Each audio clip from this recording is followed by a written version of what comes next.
Terumah, and you can see some of the pictures of the kalim, the various different vessels and importances within regards to the Bet HaMikdash over here. And that's what we're talking all about. The Bet HaMikdash, the Mishkan in this week's Parsha. It's many people's artists, let's just say, dream Torah portion this is, especially this one, and also Parshat Terumah, because it really encompasses what the workings of the Bet HaMikdash was, who the personalities were in the Bet HaMikdash was, and the golden vessels, and the great structure of the Holy Temple. Actually taking this from a book, this book, Parshat Terumah, is actually very well used. You can see it's a bit worn out over here, because thank God we've been using it a lot over the years, and telling my kids some stories with it. But a beautiful insight I heard within regards to this week's Torah portion. Parshat Terumah happens to be, and the raiders of the last ark. Now we know that in this week's Torah portion, and obviously from now on in the book of Shemot, obviously popularly known as Exodus, we will see the Torah describe over here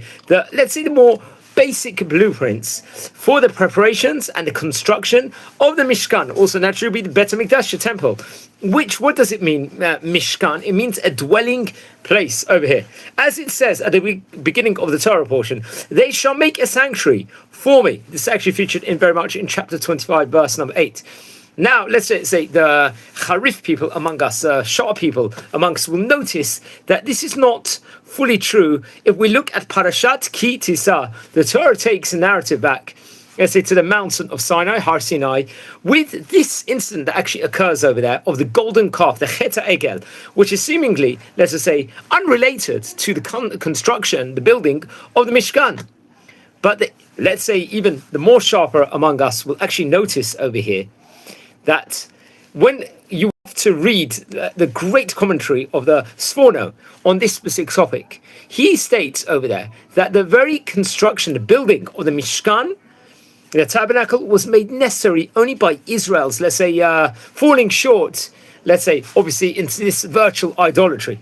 He holds that ideally we didn't even need a temple, a Bet HaMikdash, after the events at Sinai. We received Sefer Debrot, but only after the Bnei Yisrael fell short and let's say reduced a high level of spirituality through that specific Chet HaEgel, golden calf, did it now become necessary. And a great commentator, Rashi, is going to, let's say, add to this by, let's say, commenting that the instructions regarding the formation of the Mishkan were transmitted only after this incident of the Chet HaEgel, the golden calf, as we very much see in chapter 31, verse number 18.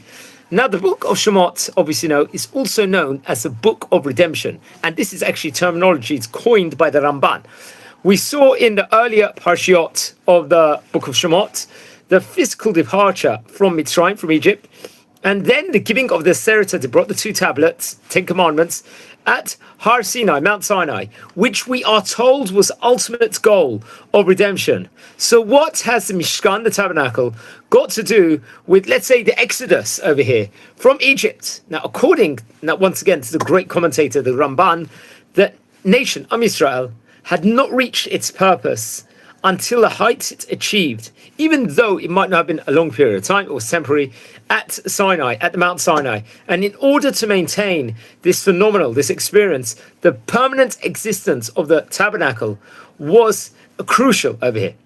Now, the Bet HaMikdash was to be the central gathering point of the Jewish people, where God's presence would rest, the Shekhinah would rest, in a place where we would be able to go with korbanot offerings to serve Hashem. The centrality of God's presence today, let's say, now rests, let's say, in representations of this temple, the Bet HaMikdash, in the form. Nowadays, we've obviously got synagogues, Beit Midrashim, study halls where you can learn Torah, which is, let's say, it's like a mini Bet HaMikdash in of its own right. And we learned about this actually in the tractate of Megillah, which actually we're coming to the festival of Purim, which I very much recommend everyone to actually read over and learn Masechet Megillah in the meantime. Which means it's a place, the synagogues are nowadays and Beit Midrashes, where we should learn and toil in Torah and not play around over there. Now, according to Jewish law, we are not even supposed to go into a Beit Midrash to shelter from the rain, and we should only have these areas for Torah study and tefillah, for prayer.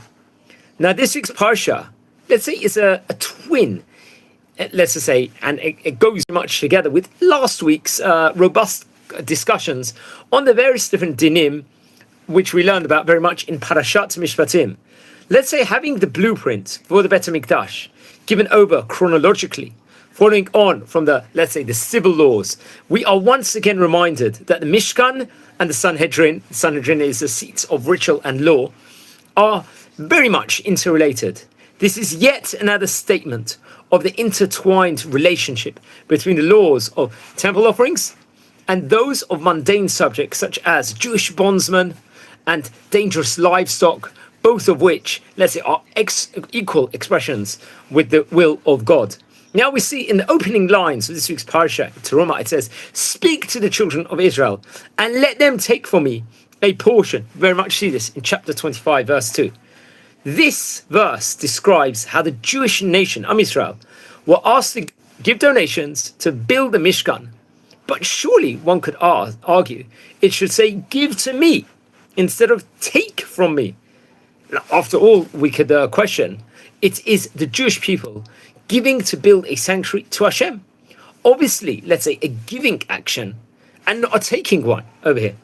Now, I don't think it's actually taking this from Robert Daniel Sandground. He gave a brilliant article on the Short Vault website, which I very much recommend people to actually read over. They've got brilliant. So he says over here, this isn't, let's say, a grammatical error, however, and let's say hidden within this, we will actually see, is an important, like, ethical, moral lesson, a Musa lesson on how we should view the giving of charity ourselves.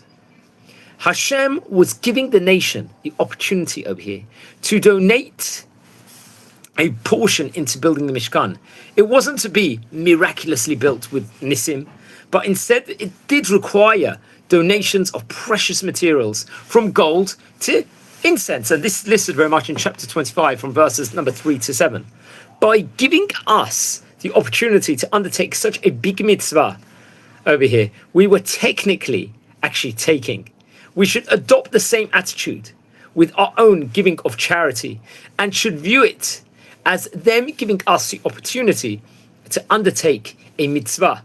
With this in mind now, we can frame the giving over of donations will not over here seem such a very bad task over here, but instead one might even find oneself thanking the person who asks, as you might not have otherwise performed this mitzvah of tzedakah, of charity, that specific day. So it's just absolutely phenomenal, this is. And over here. And let's say the Mefarshim are going to actually go and explore with the commentaries on various different kelim, vessels, and the priestly garments, which are very much described in Parshat Terumah, also in Parshat Tetzaveh, next week's Parsha, and very much also in Vayekel Apkudei as we culminate the book of Shemot. There is such a huge amount of details, let's say, in understanding of each specific items over here. The reasons they are designed in such a way, and even, let's say, on minute particularities, such as the reasons for their materials, it gives over the sizes, and so on and so forth. The vast majority of the material used to build the Mishkan tabernacle was accumulated when leaving Mitzrayim, Egypt, and even more was found on the shore of the Red Sea after the Egyptian army was drowned. Why did we have to leave Egypt with so much wealth over here, this flabbergasting over here? As we have seen continuously, the events of the Exodus all had to take place in their own exact way so that we could actually receive the 10 Commandments over here and then build the Mishkan. Now, the first vessel, the first kli to be described is that of an aron, naturally translated as an ark.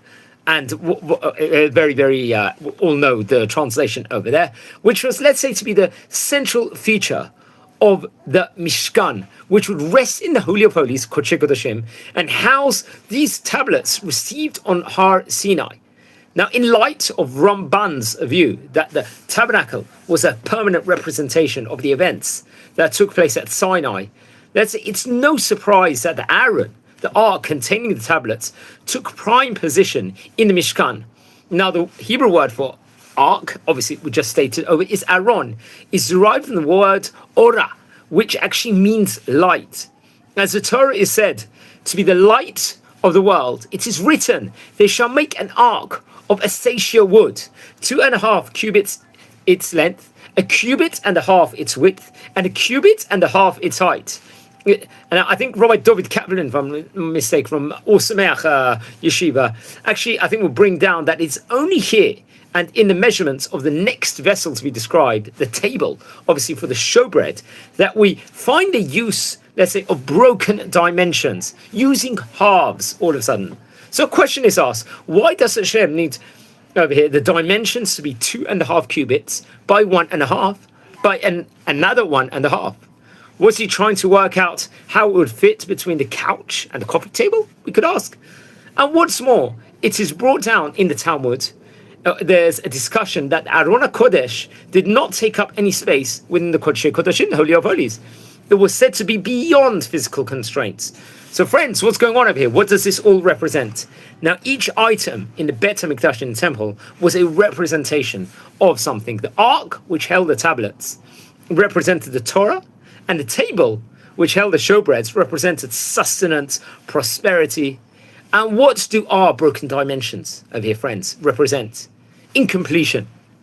When we apply this answer, when we apply this to answer our question as to why the dimensions of the ark were incomplete, we see that the Torah is trying to tell us important lesson here, that no matter how long, wide or high one delves into Torah, our studies are always incomplete. We need to always learn hard and keep learning. And I think in the Aggadic texts, the textual informations in the Torah is compared to a sea, as it is so vast of it. It just keeps going. When it comes to the table, the Shulchan, the Torah gives us the following dimension. You shall make a table of a sheer wood, 2 cubits its length, 2 cubits its width, and a cubit and half its height. So here over here, friends, we see just a one broken dimension on the height. And when we relay back the information that the Shulchan represents sustenance and prosperity, we see that this should be our attitude towards these properties. And when it comes to our own dimensions, obviously here in this world, the length and width, we should always have the attitude that they are complete and we should be satisfied with our lot. Every morning we say a blessing of She'asa li kol tzarchi, who has provided me with all my needs. Now, I think a fundamental part of being Jewish is being satisfied with what God has given one individual. And the broken dimension representing incompleteness or on the height, this represents spending on holy items and mitzvot such as tefillin, tzitzit, tzedakah. Over here, how important actually is that we should actually use these.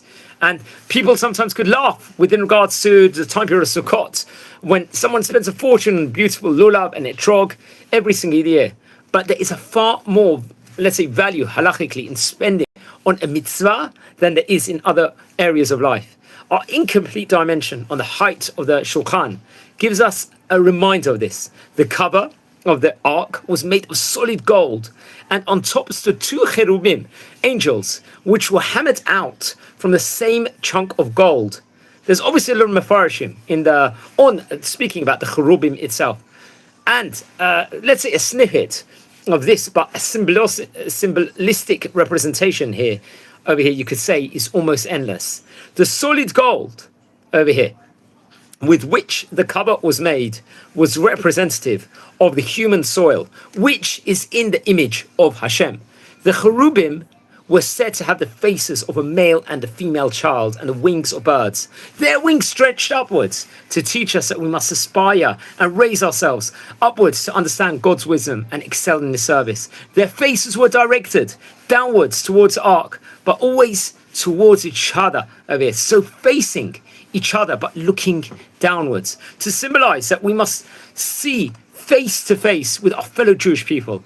But the only way to do this is to have one's eyes on the Torah, as it is through the wisdom that one can properly interact with our fellow Jews over here. And it's no good seeing eye to eye with someone by desecrating, God forbid, the Shabbat. For example, our eyes must always be on the Torah, itself. So very, very important, beautiful idea I heard over from the Short Talk website from Daniel Sangram from the United Kingdom. Wishing all a Shabbat Shalom, take care and enjoy the video.